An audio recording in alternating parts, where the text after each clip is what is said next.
Good afternoon, everybody. Welcome to the Loot Fam channel. My name is Josh. We're going to be continuing on our Levi's series. Today we're going to be talking about the 501 straight leg jean. Let's go.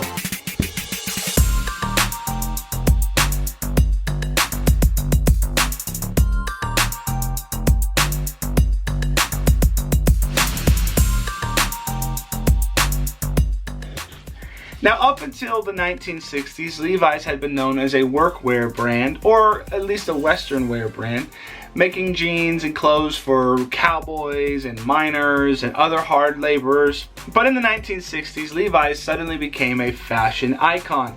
Hippies to house moms all wanted to wear Levi's jeans. Now, up until this point, they did not make a lot of jeans. The 501 obviously was the icon, and there were a few other pairs and other styles that they had, but primarily the 501 was the centerpiece. Now, if you've been watching our videos, you know the 501 is a straight leg button fly jean. And this was the standard closure for most jeans up until this point. Now, the zipper had been invented a few decades earlier and finally found its way into fashion. And so Levi's in the late 1940s began using zippers in their jeans, in the model 501Z, I believe, and later in the 502 model, and they made those models all the way up through to the late 1960s. But those were more workwear brands and more work-oriented. They needed to come up with something that was less workwear and more fashion, that didn't need to be built to the rigorous standards of the 501. And that's where they decided to make the 505. Now, the 505 was a straight leg jean, with the obvious difference that this straight leg jean was not a button fly and it utilized a zipper. And this zipper seems so convenient now, was not necessarily as obvious back then. And when the first 505s were made, they did not necessarily immediately become popular, though they would grow in popularity over the next decade or two. Now, the 505 was not nearly as rigorously constructed as the 501, using more bar tacks with stitching rather than rivets in some places. Though the first early models were still made with selvage denim, they had the big capital E red tab on the back. Now, finding a 505 with a capital E in the red tab and selvage denim is pretty hard to do. There are not a lot of them on the market, and they're kind of hard because they get confused with the 502, which the 505 ultimately replaced. Now, as far as the difference between the 502 and the 505, one important thing to note is that the 502 was made like the 501, except just with a zipper. And that meant they used the same materials. And one of the most notable material differences between the 505 and the 502 is the front button will be silver on the 502 like it is on the 501, and a copper color on the 505. So the 505 did not necessarily immediately start with lots of popularity, but as the zipper became a common thing, understood by most consumers, it began to grow in popularity all the way through the 70s and probably peaking out in the 80s. This popularity ultimately was replaced by some of the popularities of baggier styles in the 90s. Levi's created a silver tab line to sort of capture that modern for the time style, and the 505 and the 501 sort of were relegated back to history. But nonetheless, the 505 persisted, and you can still buy it today. Now, there's a couple other distinctions about the 505 versus the 501. In the late 60s and early 70s, Levi's started a line called the Orange Tab line, which went on until the early 2000s. And this is their direct answer to the fashion world that was starting to get a hold of Levi's. So this is where they made their bell bottoms and their wide legs and all the different types of variations you had through the 70s. Now, while the 505 didn't start as an Orange Tab line, it started with a red tab. It appears that in the late 70s, early 80s, Levi's transitioned the 505 to a orange tab, and probably made them concurrently, obviously, because you can find red tab 505s all the way through the 80s and 90s.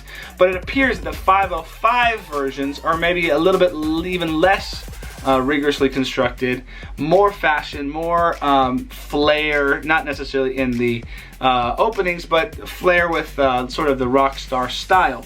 So you might find a pair of Levi's from the early 80s that's orange tab or a red tab. It just depends. Now some people do say there are fit differences between the orange tab 505s and the red tab 505s. Most notably, they say that the orange tab 505s tend to wear a little bit slimmer. So that might be what the Ramones are wearing on their iconic album covers.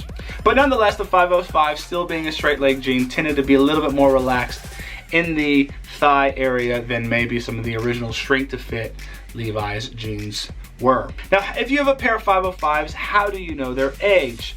Admittedly, there's not as many distinctions between 505s as the 501 has, because the 501 had so many different transitions, seasons, and there's a lot of different markers for the era. But there are a few very key factors in dating a pair of 505s that we'll look at right now. Now you can see right here on this pair of 505s that it has an orange tab. That would give you at least an approximate late 70s, early 80s for this pair of 505s. But then you can go in and look at the care tag.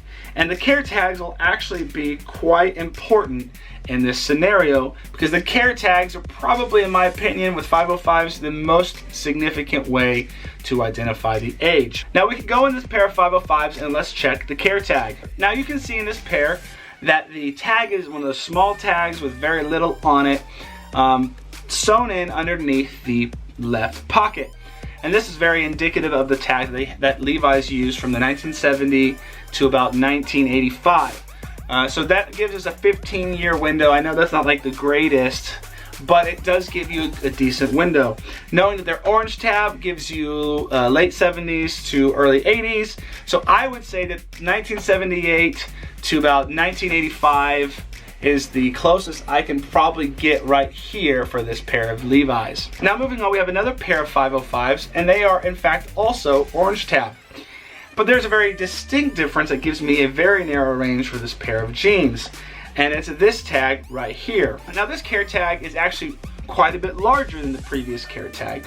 You can see that it has the instructions right there in the middle, and if this weren't as washed and worn as it was, you would see like a row on the side of details about the jeans, like the length and width and all that sort of stuff.